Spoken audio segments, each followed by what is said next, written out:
Hello friends, and welcome to Escaping the Mouse with your host, me, Breck Roll. Alright, I gotta admit, I wasn't even planning on doing a vlog today, and in fact I just wanted to go over to the gardener place, over to the nursery, and kind of get some ideas for what I wanted to do with my garden this year. Well, I did a little bit more than planned, so let me show you where we are. So I kind of went into the nursery with the plan that this year I wanted to do a little bit different stuff.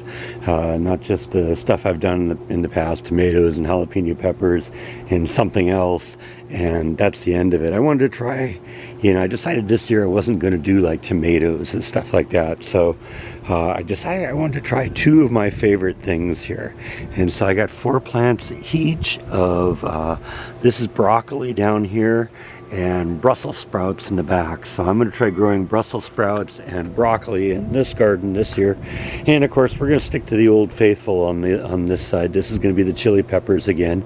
I got 3 different varieties at this point. It's only 6 plants, so I may actually go get some more at a later point, because the pepper plants, they don't get terribly huge, so you can plant them a little closer together and get a little bit more of a harvest. But I got 3 Carolina Reaper pepper plants, a scorpion pepper plant, and 2 serrano pepper plants.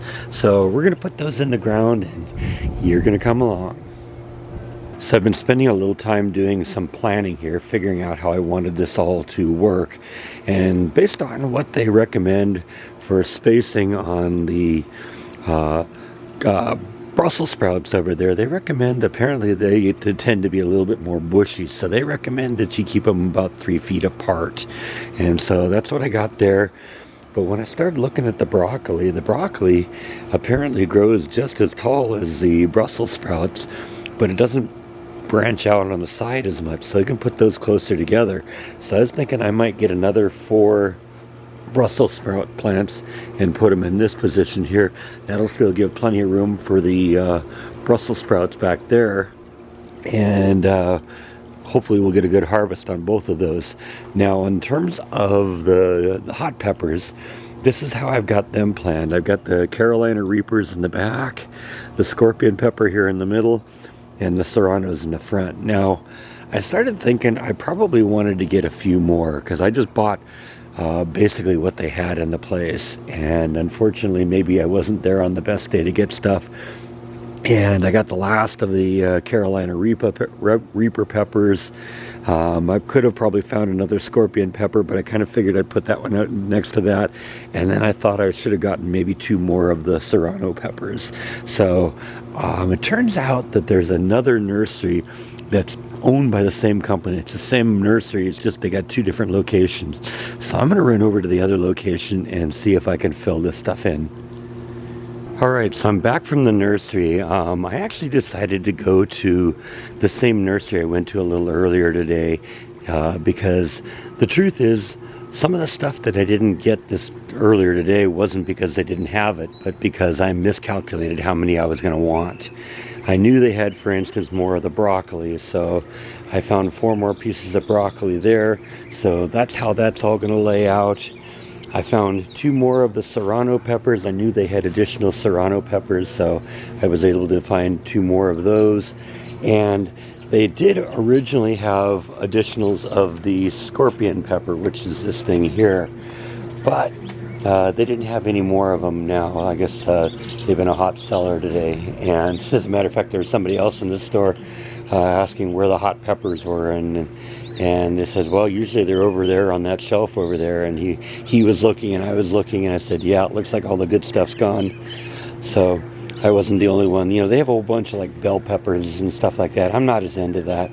I like my peppers to bite me back. So I wasn't able to find another scorpion pepper like this one, but I found a ghost pepper that I didn't have before, and I found a habanero pepper to match up with the other Carolina Reaper peppers. So we're going to have 10 different plants in here, 5 different varieties, 3 Carolina Reapers, 1 habanero, 1 ghost pepper, 1 scorpion pepper, and 4 serrano peppers. So give it about 3 months. I'm going to be breathing fire. Let's get this stuff in the ground. Looks like Flash has kind of finally made up her mind whether this is an indoor or an outdoor day. She was out a little bit today, and I actually put her in the sun a bit to see if that would warm her up, but now it's all overcast again, and she's just gonna go find someplace to sleep. I am interested in noticing, however, that she's starting to sleep in this thing a little bit. For a while there was just a piece of plywood leaning against the wall, and she'd go under that. Still not a whole lot of use in this thing, but it's here, and the fact that she's using this now, you know, it wasn't uncommon for her to use that last year. So I'm guessing she'll discover it, and then on certain warm nights, I think she just tended to pull up here in front of the wheel, and that would be her place to be. But wherever, during the summer, she can sleep wherever she wants. All right, let's get back to business.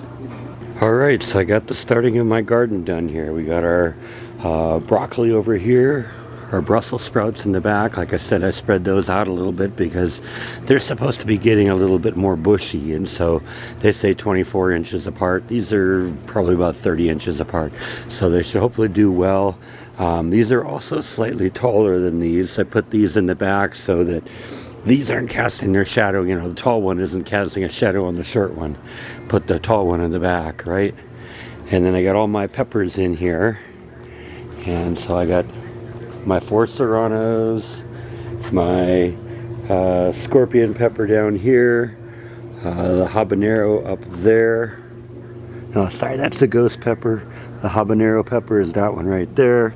And then I got 3 California Reapers. So we got a good going on this thing. Hopefully I do have a better harvest this year than I did last year. The only thing that really did well last year was the okra. And so it's good to know that that's something that does well in this area, or at least did well last summer. Last summer was an unusually warm summer, and we went a long time without any rain. So, you know, maybe the fact that I watered it on a regular basis and I got lots of more sun than it normally did, maybe that was the reason it did well. But I'm hoping this stuff does well this year, and I will follow up with you as the season goes by. But for now, I think the first thing we got to do is give them a good drink. So I always start off when I plant something, the first thing I do is give it a good watering, and this will be more than a good watering. Usually a good watering out here would be 10 or 15 minutes, but since this is an initial planting, I'm going to give them a lot more. Most of these plants spent a sizable portion of the day here, and what I ended up doing is actually giving them a watering of their own. But the 4 broccoli in the back row that I got today, later on today, they didn't get anything extra, and neither did any of the new chili plants. So I want to give them all a good solid drink so that we get them off to a good start.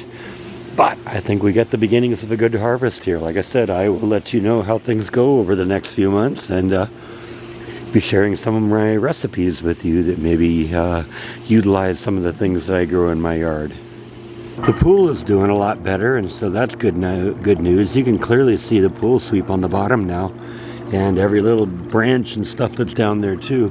The beauty is, though, we are getting this stuff out of here pretty well, and you know, what is down there now is not stuff that's been sitting there for the last 6 months, but just stuff that's kind of accumulated in the last couple days. So it's down to a stage now where I can almost keep it under control just by running the vac once a day. And we're still getting a lot of this debris coming out of the trees, and then fortunately, until the tree finishes that phase, this is going to just be a part of the fun here, is keeping up with that. But if I go out here and change the basket a couple times a day, usually this is doing a pretty good job keeping all that debris off, you know, out from sinking into the water and all that stuff that makes it way more difficult to deal with. Temperature's hovering around 70 degrees now, so it's got a little ways to go before I'm going to want to get anywhere near this thing, but we are well on our way to getting this thing back into working order again. So I think we're just going to stay the course here. So anyway, I think that is all that I have for today. Thank you as always for watching, and I'll see you next time on Escaping the Mouse. Good night.